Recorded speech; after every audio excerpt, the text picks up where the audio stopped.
Hi, this is Randy Finney with Right Side of the Chart, and today is Wednesday, June 6, 2018.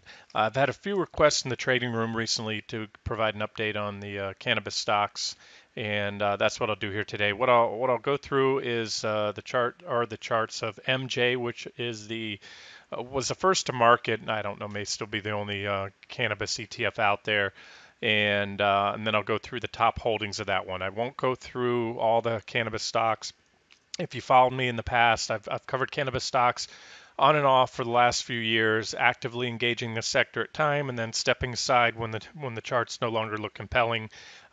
This is a watch list here of 56 total stocks in here. And again, I'm not going to go through that one today. We'll just look at the top holdings of MJ. I've had a watch list here I created.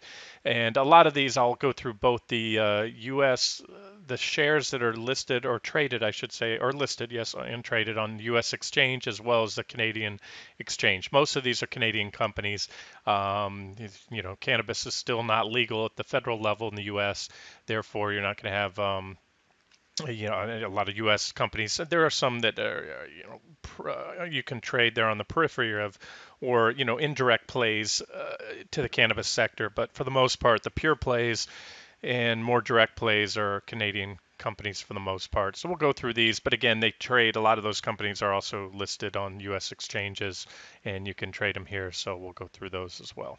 All right, let's take a look at MJ. Now, when MJ came out, it was at the time it was MJX. They had an X at the end of the ticker symbol for the ETF.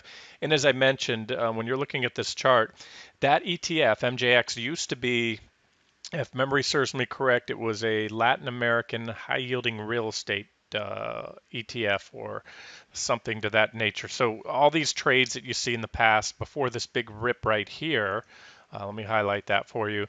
Starting at this point, that's when it switched its objective and started investing in cannabis stocks. So at the time I made mention, this chart is completely irrelevant. Anything back before that point in time there is not relevant because that was a different basket of stocks. So this is where you had a huge inflows into it because this was again first to market here, at least in the U.S. A lot of inflows into that ETF, and then about 5 months ago, 4 or 5 months ago, I posted that time to get out. That was the last time we were actively engaged in the sector. Had a lot of names, and I even mentioned, which I usually don't do with this sector, is shorting some of these stocks and MJ and some other ones. And that was, from there we did have a healthy correction. The ETF alone fell about 34%, a lot bigger drops than some of the names.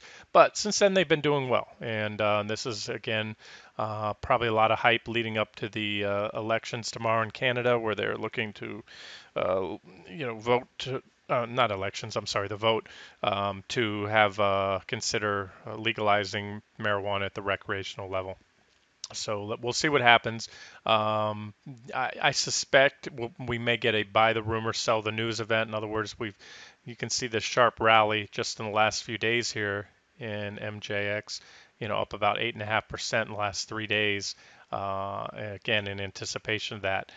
So whether the vote passes or not, we'll see what happens. And again, I don't have a very strong opinion, but I'm leaning towards a buy the rumor, sell the news when I look at all the individual charts. So let's just dive into those charts. Let's see if I can sort these on my watch list, trying to sort these by market cap. That'll help. Let's see. There we go. This may not be completely accurate, but these are some of the bigger names here. Starting out with Canamed, CMED.TO. The .TO on any of these symbols means that it trades on the Toronto Stock Exchange. And if you have a .V afterwards, that'll be on the the Toronto Venture Exchange. The Toronto Venture Exchange is comparable in a way to our small cap index in the U.S., the Russell 2000. They're smaller companies, more speculative. This one, let's not spend too much time on it for some reason. Wait, actually, no. This one comes up as I think I had the list sorted wrong. Yeah, here we go. This is how I meant to sort it, and this is by market cap here. So here's one of the bigger ones, Weed.to. Again, Toronto Stock Exchange, Canopy Growth Corporation. And what I see here, let me move that line away for a second. I see a stock that's making a run. It's in an uptrend. There's an uptrend line to follow, and it's approaching its previous all-time high right here, about $44 or so, 44.08, somewhere around there. It very well may break out, and most breakouts to all-time highs on a stock at face value, that's bullish because at the point a stock breaks out to all-time highs, everybody holding that stock is profitable. There's nobody underwater, so you don't have any remorseful holders of the stock waiting for a pop to get out of it, as you do during a downtrend. So that would be bullish. However, personally, I try to shy away from stocks that break out to a new high if it's a divergent high. You can see right here on the PPO, you can see the divergence of PPO is lagging from that previous reaction high, as is the RSI. That line should be right here, this white line, that's clear. So any new high anytime soon, that is, will be a divergent high. Now, we don't have to have a new high right away. Maybe this one comes back in, trades within the sideways trading range that it's been in for pretty much all of 2018. You can see right there, there's a range. So we need to break above this range. Downside break below the range would obviously be bearish. Any pullback to the bottom of the range here around 26, that would be offer an objective level to add some long exposure. But as this line shows you there, if we happen to pop up soon, maybe let's say the vote passes, there's a little more exuberance and buying in the pot stocks, then we reverse, especially if we reverse and that new high fails, that would be bearish. So there's a couple things to watch for. And again, I'm spending a lot of time on this one because it is, at least by market cap, the largest holding. So you have this uptrend line to watch. You also have that $44 level to watch. Bullish if we break above it, but if that breakout fails, we'll come back down below it. That would be bullish. That would be a failed breakout or a bull trap. And then if we move below here. So if you're bullish on the sector or already long this one, I can just say this. Although I wouldn't be chasing this breakout if you're already long or you decide to. I think it's objective as long as you have a stop somewhat below those intersecting support levels, the uptrend line and that $44 level. Because if we do get that pop and we reverse, like I said, the PPO should turn down. The RSI is already lagging. We'll have that confirmed divergence, and that would project those divergences. I think would indicate a move back down to at least that $26 level. And the stock's at $40 right now, above $40. So that's a healthy correction if that happens. It's about a 38% drop. And don't underestimate just how much these stocks can go up or down. They tend to move big. This one, I started highlighting this one along with a lot of these back here a couple of years ago. And from that point, the stock is up about 1,500%. So a lot of potential, but then again, maybe a lot of hyped in, already priced into these. And just to digress for a second, I have to wonder too, this is a grand experiment. Canada legal. It'll be the first, major developed country to legalize marijuana at both, the medicinal level and recreationally. So it's a grand experiment. We'll see what happens. I have some thoughts on this. I don't know how easy it is to grow marijuana. I've never grown it, but I imagine it's pretty easy. It's a plant. It can grow from seed. Yeah, I don't know. I guess you can get a hydroponic kit on Amazon. So what I'm thinking is, if it's legal at the recreational level, just like in the U.S., alcohol is legal and you can buy your own home brewing kit for beer. Most people don't do it because it's a pain in the butt, and you're probably not going to brew beer as good as you can walk down the street to an ABC store and buy a good microbrew or anything like that. So with marijuana, however, I think it's a lot easier. And there's probably going to be people out there once it's legal that will grow it, whether it's in their garden out back, if they live in the climate that will support it, or on a grow kit, and they'll probably give it to their friends and families. And there's also the competition, from the black market sellers as well. And those are all things that we're going to see how that's going to play out, because the legal growers have to pay salaries, rent, utilities, insurance, taxes, all that good stuff. And so I think it's going to be, I think this industry might be a little bit overhyped is where I'm going with that. Especially once everything is then legalized and people are free to grow this, or, go up the street to a dispensary and pay, a premium for it. I don't know. We'll see how that works out. But again, I'm just speculating there. The charts are what they are. Let's go ahead and roll into the rest of the charts, and we'll wrap this up. ACBTO, Aurora Cannabis. Now, this was one of my favorites when I started covering the stocks a few years ago, and we did ACBFF. In fact, it was the first official trade idea on the cannabis stocks. We bought this one back at 55 cents, and I mentioned liking this one and tucking shares away as a long-term trade as well as holding them. But the last update I did on it, I actually shorted the stock up here. When it peaked, and said I was getting out of the cannabis sector, thinking that we were going to have a heck of a correction. So only kept a few handful of small names, and actually just sold one of those 2 days ago. But here it is. This is ACBFF for those of you that trade prefer the U.S. shares. You had a downtrend line. We broke out, moved down a little bit, but then started to rally recently. Again, most of these stocks are rallying in anticipation of the vote. So you can see this one's up 10.75% today, right about at resistance, around 726 or so. You can see all the reactions to the left there. If it can take out this level with conviction and this rally has some legs, again, whichever way the vote goes, next resistance up here is about 921. And then after that, the stock would probably make a run at its all-time high. So I'm giving you some upside targets. I'm telling you, I'm not in this position now, but that doesn't mean you should be or shouldn't. I'm just standing aside and watching to see how the dust settles in the next week or so here with these stocks, or even for months. I want to see a better setup. That's the reason I haven't engaged this sector. I just haven't seen clearly objective setups like we had in previous years, including the big run up to the 2016 elections. So there's a nice support level here around 583 all the way down to about 560 or so. And if that level goes, that would be bearish. So that's what I'm watching on ACBFF. I look at this trend indicator. The 9 EMA is below the zero line right now. That indicates the trend is bearish and has been bearish since it crossed back here. So this one has a little work to do to firm up the bullish case at this point in time. Let's move on. And again, that's ACBTO for those of you that trade on the Canadian Stock Exchange, TSX. There's a same comparable resistance zone right there I have there. And again, target on that one would be about 1188. GWPH, GW Pharmaceuticals, steep uptrend line, started to crack below that uptrend line. We don't have divergence, but we are pretty overbought. But remember, overbought can become and often does a lot more overbought on these stocks. The story on this one was, if you look at the yellow line I have there, this was a key resistance level around 136, 137. A lot of attempts for the stock to get through there, including 2 failed attempts there. Those failed attempts came on if I can click on the right tool here, they came on a divergent high. You had negative divergence at that high. And there's another example why I don't chase divergent highs, breakouts to new all-time highs on divergent highs, because they often fail. And that stock from there, after putting in that divergent high and with that false breakout, fell about 27%. So now this time it's stuck. And this is what happens. You finally had another run at the previous highs. You can see at that point, then you have to take out the previous reaction high right here.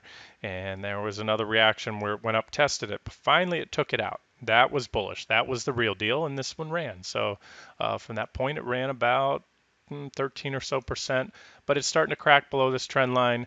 I wouldn't chase this stock here. If you are interested in it, where I might be interested in this stock, if there's a correction in the sector and I see a lot of other stocks falling to support at the same time, I would consider maybe a long entry. Probably put a line up a little bit higher there too, around those previous. This is where I'd look to step in, somewhere around there, on a back test of either of those two lines. Again, if the sector confirms. LEAFTO, Med Relief Corp, another Toronto Stock Exchange listed company. Close to challenging the previous highs right there. Here's a downtrend, an uptrend line to watch. If it breaks, there's support below around 2370. I don't have a very strong opinion on it, but again, like a lot of these other stocks out here, these indicators are starting to lag, putting in some divergence. So I'm a little skeptical, like I said, of the near-term outlook, how much more upside these stocks have. CRN.TO, Kronos Group. There's a resistance here around 981 or so. It's challenging that level now. We're slightly above it, but would have to see a solid close and some follow through. If so, 1359, that's my next target around that area, 1360 or so. It'll challenge these previous all-time highs, and obviously a break above that level would be bullish, but I don't think we just blast on right through there and keep going. Anything's possible.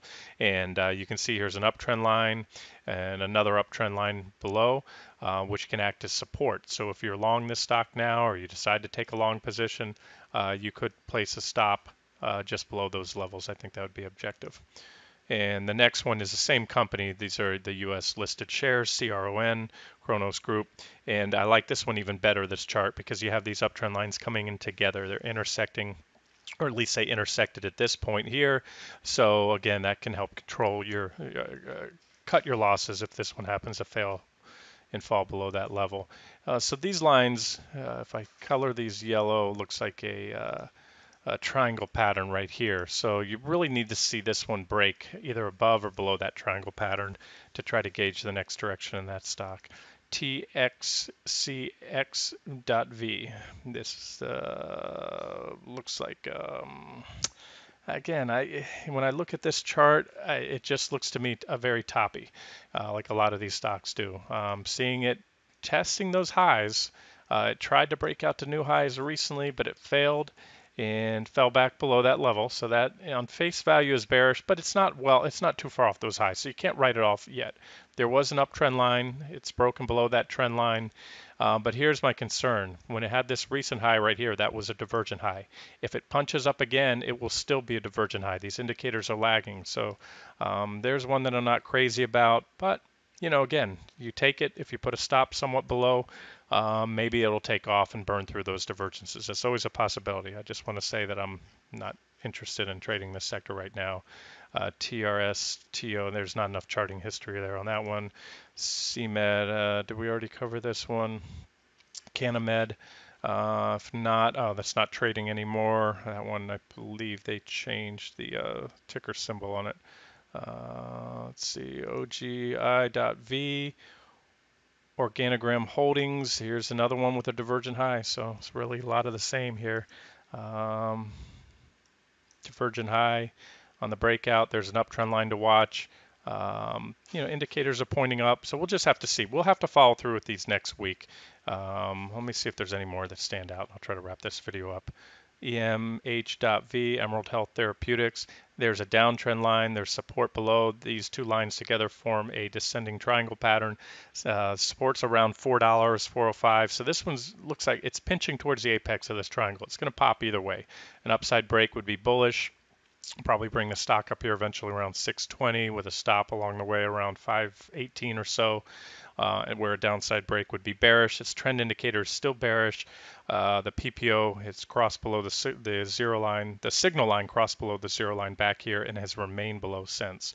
You know, you want to see that on a bullish trend, it'll cross above and stay above when the trend's bullish, as it was most of the time there. All right, INSY. Here's another one with a triangle pattern, nice symmetrical triangle pattern, but it's getting close to the apex. This one's going to break one way or the other. If it breaks to the upside, you have a potential target up here about 875 and support down here around 586 if the triangle breaks to the downside. So we'll just have to see how this one follows through in the next week or so here. There's MJ, the ETF I already covered. TGOD.TO, not enough trading history on that one. I already covered ACBFF. CNTTF, CanTrust Holdings, resistance overhead, trend line. I don't have a strong opinion on that chart, so I'll move on. I think I already covered this under the Toronto shares. Yes, I did. EMHTF, if you want to trade on the US. That was also EMH.V, which we covered a second ago. Triangle pattern, just watch for a breakout. And there's a lot of thin air below this one. If that triangle breaks to the downside and this one really gets some momentum going to the downside, I don't see decent support till down here about $1.29. And that would be a heck of a correction. Don't think that it can't happen. A lot of this is a industry in its infancy. There's going to be winners and there's going to be losers, and that's what the market's doing now. It's sorting those out. Some of these companies are going to post phenomenal returns, and some may go to the wayside. So it's imperative to limit your losses. And I also like to use what I call a shotgun approach. When trading these, I don't just pick one for my favorite. You can either use the ETF, which in which case you're diversified, or if you're going to pick individual names, spread it around, half dozen, a dozen or more, whatever you can afford to spread out into your account. You can have winners and losers. And we'll wrap it up here. And again, if we'll follow up on these next week if I see any interesting developments. And if there's any that I didn't cover, any individual cannabis stocks, and you're a gold member, just drop me a line in the trading room and I'll be glad to provide a chart opinion. I'll give you a chart with my opinion, maybe some price targets if I see anything on it. This has been Randy Finney with Right Side of the Chart. Hope you enjoyed it.